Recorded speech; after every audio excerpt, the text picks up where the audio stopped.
Let's get started and then turn it over to your questions. Good to see everybody. Obviously, it's senior week for us. Short week. Got back late Sunday morning and had our first real practice, a true Tuesday practice today. So I thought the guys came out with great energy, optimism, and excitement about what lies ahead. The game will come quick Friday at 11, so we'll be excited to go try to play our best game. So with that, I'll see what questions you guys have. With Thanksgiving being Thursday, the game being Friday, how does the week schedule change for you guys? Yeah, we'll just do a normal week. We just move everything up a day. So on Thursday, Thanksgiving, that'll be like a traditional Friday for us, which is a walkthrough and meetings in the morning. We'll cut them loose for a little bit, and then bring them back to the hotel and do our normal hotel on Thursday night. You guys obviously have 30-ish new players brought in from freshmen and transfers. Do you, throughout the year or this week, do any rivalry education or anything, just to make sure the new guys know the importance of it? I think a lot of that happens from peer to peer, player to player. I think they understand, just how much this game means to us. But I think more importantly than anything else, it's, to me, last year, it was a great honor to be able to send the seniors from last year out as winners, beating Wisconsin for the first time in 12 years or so. For this group, I think there's 19 seniors that we'll honor before the game. But half that class has been here the whole time. Some guys like Javen, I think this is like his third senior day or something, so they're vets at it. But I think more important than anything else is that we just, we want to show tremendous brotherhood and play really well for them. A lot of respect for the opponent. We know what it means to play them.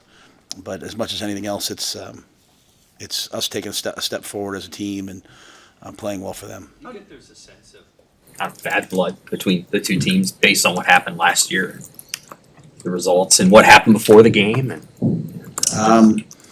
I don't know how they feel about us. I respect any coach that's done what they've done as long as that. And I think all of us are just we're focused on us right now. And at the end of the day, it's about trying to win a game. 2 years in a row, and I've watched them kick a field goal to win it and walk off the field and watch them celebrate and tell us hey, have a Merry Christmas, because they knew we weren't going to a bowl. So to the victor belongs the spoils. I respect them. I respect the way they play. I respect their coaches. I respect Phil Parker more than probably any other coach in college football.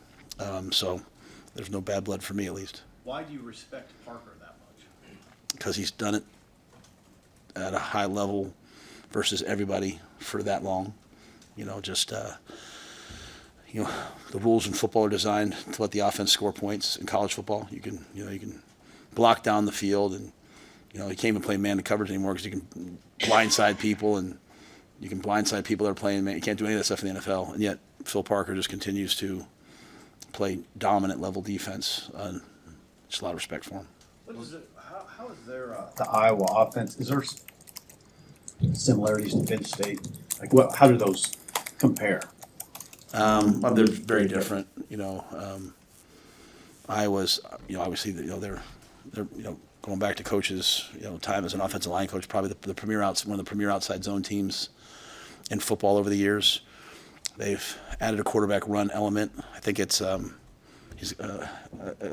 quarterback. He's got like seven passing touchdowns and 13 rushing touchdowns. I think he's accounted for like 20 of their touchdowns. He's done a very nice job. They've got 4 losses by a total of 15 points, though. I mean, they've played some elite level teams. They're a great team, and but yeah, they get to it in different ways. Coach, in the big picture sense of what this game means, can you speak on just how important it is knowing what an 8-4 season would feel like versus 7-5, and just kind of when you speak on what you want this year 3 as far as the improvements you'd like to see in the program? I'd like to win every game we play. For me, and it's why I love these seniors so much. And we came here with the intention of building a program that would be built to last and not build on short-term results. That doesn't mean we don't want results. We desperately want results. But they've done a lot of things. I think a lot of these guys were here when I got here. They were here at a fragile time with a fragile program, and they've been a part of building infrastructure. They've stood in the gap. They haven't panicked. They stayed here with us, and they've played a lot of good football. We're not where we want to be. We want to be national champions, right? So this is not a national championship season for us. But what a lot of people do nowadays is they just try to create super teams. They just run and try to go somewhere else, right? Like there was a day when we all went and played for our, we all went and played for our local high school, right? We played for the team we loved. And when I think of the Javen Wrights and those guys, like they've stood here and committed to being here. And then when I think of the guys who've transferred in, they've embraced our way of doing things. So yes, it would be a great, great, great step for us to win this game. But my focus is just purely on this game, and I can just tell you this: my focus has been on, every game each week. But for this week, I mean, we play Iowa every year, and so I have not yet, as the head coach here, produced a win, and so I'm focused on that. With it being senior day this week, a lot of guys on the roster have gotten a lot of love for their performances on the field. Who are some of the guys who maybe haven't played a lot that are still important to the program for you? I think they're all important to the program. I mean, and I know that's not what you're saying, but I'll make sure I say that. Like, I've mentioned a lot about, I think I mentioned 2 weeks ago, like, Jalen Gramstad and the impact that he's had. People haven't said a lot about, maybe noticed a lot, but I think Michael Booker has played at such a high level on special teams that I think teams should take a look at him at the next level. I mean, of all of our guys from last year that went on, either had a chance in pro football, played for pro football, John Bullock's played the most snaps. I mean, John Bullock is, I don't know how he did this past weekend. I think he was at like 8 tackles, which get to 12 tackles, you're almost a Pro Bowler, right? So I think Booker's had that type of season for us on special teams. Derek Branch, you've heard me talk about him a lot. I actually asked him to address the team this morning. Just he's someone, like I said, when he speaks, everyone listens, including me. And so, but there's a lot of guys like that. Turner Corkran fighting to come back, Teddy Prohaska overcoming the injury. I mean, to sing Dane Key to transfer in and to transfer in and to become a captain here on 1 year to me is amazing, right? Marl Watson Trent's going to play. He's going to play a 60th college football game on Friday, excuse me. So there's a lot of amazing stories and a lot of guys that I'm proud of. But most importantly, I think they've helped establish a program that I'm proud of, and that is relevant nationally and is relevant recruiting-wise nationally. And it's the players who came before them, and it's them. Given his NFL potential, does Emmett Johnson get honored this weekend? Or No. Emmett will make whatever decision he makes after the fact. It would just be those 19 guys. does Malcolm Hart's honored? No. You anticipate him coming back next season, or you would like him to? Oh yeah, absolutely, yeah, 100%. I love Malcolm. Would have loved to have Malcolm out there with us all year long. I mean, we play pretty good pass defense without Malcolm, So, but yeah, I mean, today's landscape, you never know what. But I think just the 19 guys who said, hey, can I go out there for senior day, and we'll honor those guys.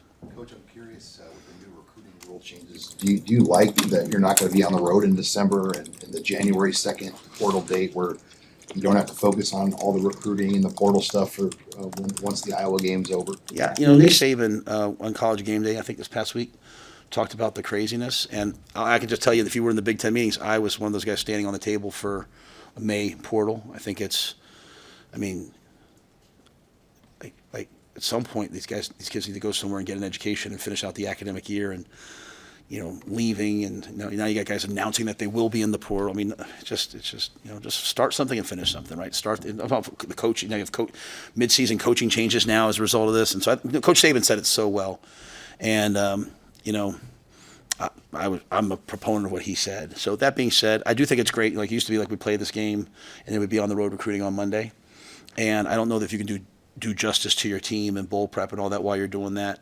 I think it's really good for players. You finish the season, the emotion of the season, the emotion of like take a breath, take the month, figure out. Some schools don't know who their coach is, who their position coach is, and then I guess it's now the decisions in January. So I do like the fact that we'll be around our team in December, and we'll be able to find out what bowl we're going to and prepare for that bowl and put our heart and soul into that bowl game. And that bowl game will be vital for us. It's a way to develop a lot of young players. And I think one of the biggest things, one of the things I share with the team, Sean, is, you look at a lot of our guys, that are, playing their best football. and you look at like their journey and how crazy their journey has been, and Javen Wright, how crazy his journey's been. You look at Deshaun, from a junior college player to senior day last year to a junior college injunction, he gets another year, to Emmett Johnson, and the way Emmett's bursting out. And so often in life we feel the most pressure when we're right at the point of breakthrough, and then when you break through you say, oh, and you forget about the pressure of it. So I see so many young players on our team. I see so many good young players on our team, and bowl prep is so important for them, where they can maybe try a new position or see themselves as a one and develop a little bit. So many guys panic and they take off and leave and transfer somewhere, or they just get depressed on themselves. And so I think bowl prep's a really smart time, good time. And so often what's happened in recent years is coaches aren't focused on it, because they're like, I think we did like 14 straight nights of dinner. Julie and I did 14 straight nights of dinner last year at Aragon, which is a great restaurant, and I love the people at Aragon, but it was like, just 14 straight nights of just hosting different people. And even then you're not doing a great job of talking to those people, right, and getting to know them. So, the signing date will come, and that'll be cool. And then that allows us then in January to A, focus on the portal, and then B, go out and do some recruiting for the 27, 28 classes. With the Penn State loss, just looking back at the game, were you surprised by the outcome and kind of how it transpired? Yep, absolutely. Yeah, we thought we were prepared. I thought we were ready. I put that purely on me. I think a lot of our guys they really wanted to try to. I think which I didn't ask them. I think they think we really wanted to play well. They wanted to win the game, probably for me in some ways, and I hate that for them. I wanted them to play free, and I think the first 8 plays on defense we had a missed assignment, and so it's not. And I only say that I'm pretty good about never throwing people under the bus. I'm not throwing them on the bus. My point to them was, you're way better than you played, and it's what feels like an avalanche sometimes. You go back and look at it. It's 10-3 with 4 minutes left. I think it's with 4 minutes left in the half. And then you just had we typically don't have kind of those collapses, right? We had a little bit of a collapse, right? They go down, they score, they have a scramble, big play, they score. We have a missed assignment, they get a touchdown. When I say missed assignment, missed execution, probably a better way of saying it. They kick the ball off to us. We have a mishap. We have a sack. And then we have a punt return that gets returned back, then a 15-yard penalty on the punter, and they score again. So all of a sudden, 10-3 becomes 23-3. So that being said, that game was over.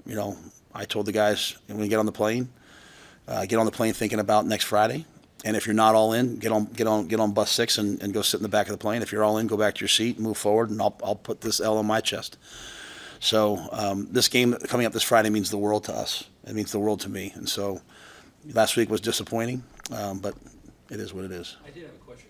Right before halftime, it looked like you guys were maybe going to set up that Hail Mary that you had against Michigan, but you went with that inside screen instead. What was the thought process behind trying that play versus the deep one? Yeah, they lined up with all out zero blitz, and it just didn't seem like, hey, let's get him. Let's get, the ball's on the 45-yard line, so it's going to end up being like a 65-yard throw, and it was like, hey, why get him hit here when I'm not even sure that we can get the play, off. Now he can get the ball in the end zone, don't get me wrong, but they were going to come after us.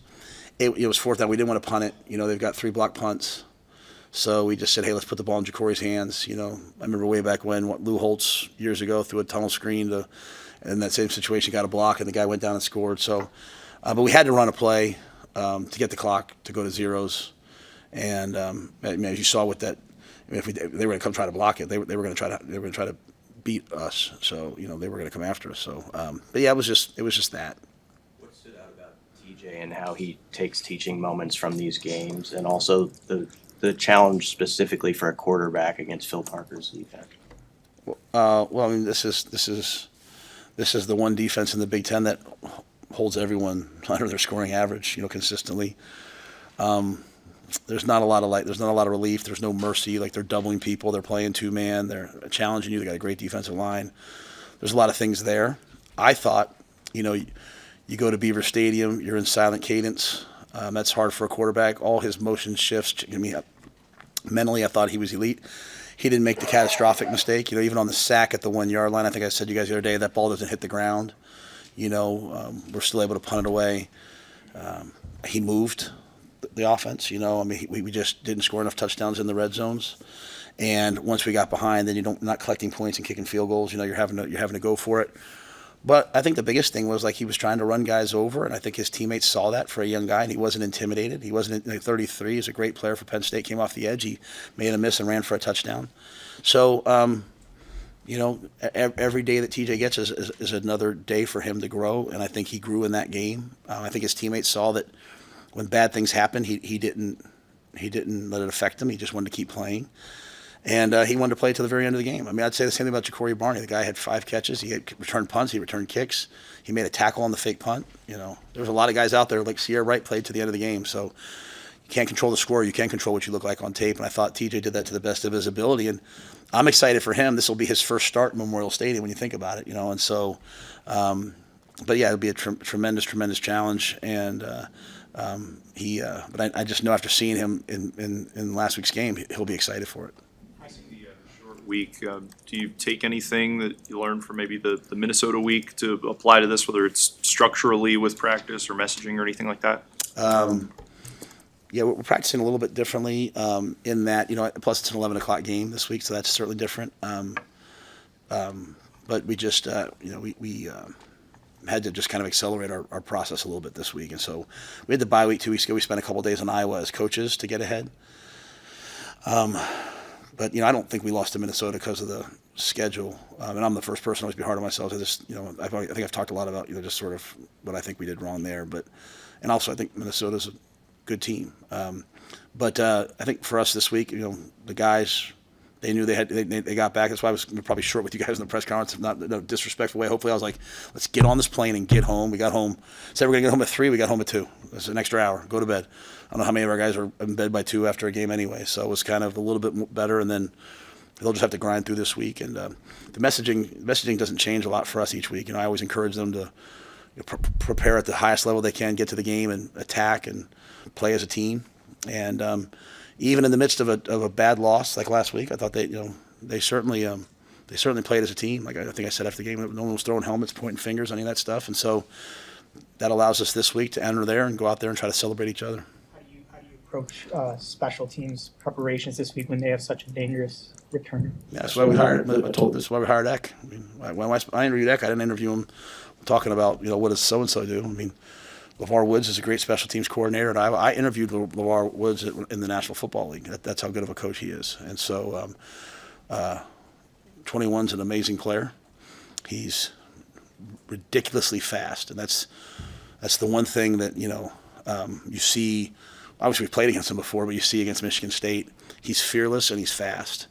We have a good returner too in Ja'Cory. So our guys have to play their best football. There is no coaching trick against Iowa. Like there is no hey, guys, we got him on this. Oh, guys, there's a hole in Phil Parker's defense. Or guys, hey, here's how I can get it. You guys are gonna have to play well. And so, and it's certainly the same for special teams. They're sound, they're well coached, and they're completely bought into it. And the example I make to our guys in terms of just mindset is, I don't know how long Coach has been there. Is it 19 years? 19? How long is Coach? Yeah, 27 years. My gracious. Like we're trying to finish out year 3 and with the same messaging. And my point was like, hey, when the TJ Latifs and Dawson Merritt and Isaiah Moses who sit in the back, when they're at the front, what will they be saying to the guys in the back? And then when those guys you think about how they've been doing it at Iowa for that long. It's when you ask me why I respect them so much, it's that. It's the fact that they've won this way. I mean, if we could ever change this game to like the second game of the year and we could play like a California team this week, it'd be snowing on Friday, I'd love it. Because I study what they do. They just are built to win in this environment, and a lot of respect. So, but I think special teams certainly is at the fore. I mean, what they did in the return game against Michigan State was fantastic. What can you say about Turner Corkran? He's been through multiple head coaches, different coordinators, changed positions along the line, injuries. He's been through quite a bit. And I'll just say this: I thought he played one of his best games last week. He was on an island all day versus good rushers, and maybe give up a pressure here. And I think it was a late sack, but we weren't able to just line up and just kind of run the football and play the way we want to play because of the score. I think he's one of the best humans and the best teammates I've ever been around. I mean, his injury was pretty tough last year, and I mean, there were times in the summer it was like, should I rehab it? Should I have surgery on it? I'm sure in his mind, should I retire from football? And to come back and then start the year as like, hey, you're just the jumbo tight end right now. I mean, he came back a month or two earlier than he was supposed to, and I was like, hey, you're just the jumbo tight end right now, and become a starter and play at left tackle, play at right tackle, and play well. Really, really grateful for him, and I hope when he leaves here, he says he has a good experience. It'll be funny, like in the next month, people start saying like, as the portal comes open, hey, coach, we think this guy's gonna make it. And these are the stories. This is why I coach. For those kind of guys, man, like for the guys who like are so unbelievably grateful, and he shows his gratitude through his actions, and I know Turner will go on to a really successful life, and he's left this place better than he found it. Knowing that it's a short week and all those things, do you guys put more preparation time into when you get to this week? You guys already have the plan set, and the fact that it's always going to be the same team. Is there a mindset that you guys prepare before, say Monday, of like, okay, when it's Iowa week, we already know how we're going to proceed? Yes, absolutely. And I think that's, in the old Big Ten West days, like you could kind of do that a little bit more. Now it's like, who we play, and who's the coach now? But, this is the one constant. And so now it's our third year doing it. Now, obviously, we have 3 new coordinators, but it's our 1 year doing it. And obviously, Coach Eckler, coached against them in the bowl game, I think 3 years ago when he was at Tennessee. With that being said, I'll reiterate, there's not a lot of like, hey, this is the scheme that gets them. You know what I'm saying? I mean, it's just like it's just unbelievably sound football played by really good players who are really well developed. And so, you just our players have to play really well. And so, but, like I said, we prepare for them in the off season. We think about it in the off season. We talk about it in the off season. We do it in the bye week.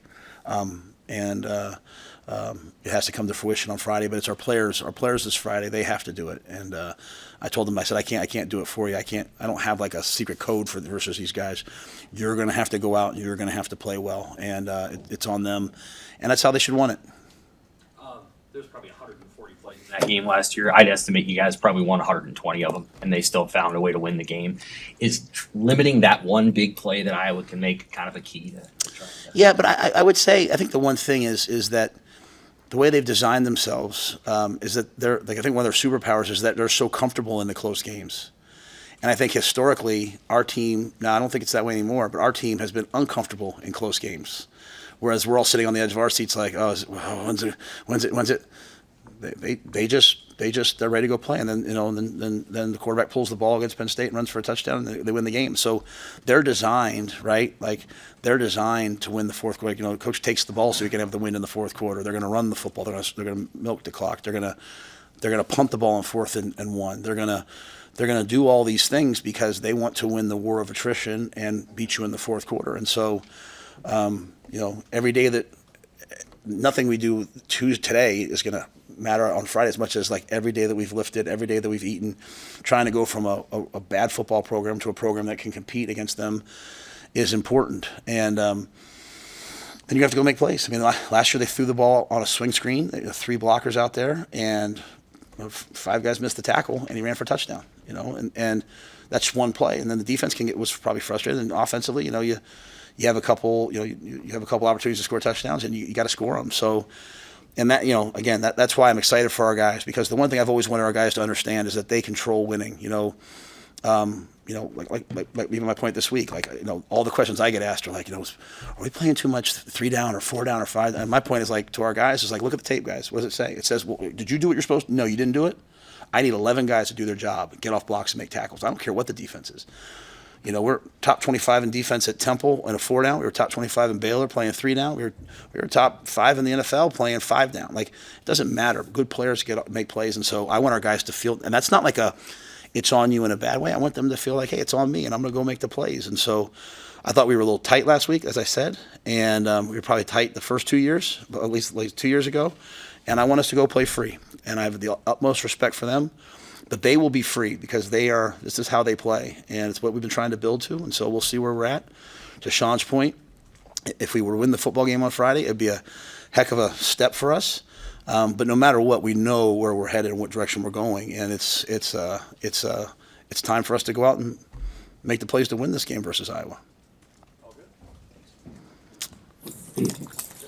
I did say one more thing if I could. I just want to make sure, whether it's Nick Maestas at Muchachos, what he's doing, or anybody else in the community, just really grateful for the amount of people doing things to help people that don't have food and food insecurity and all that stuff. And so, I know our team is doing some things.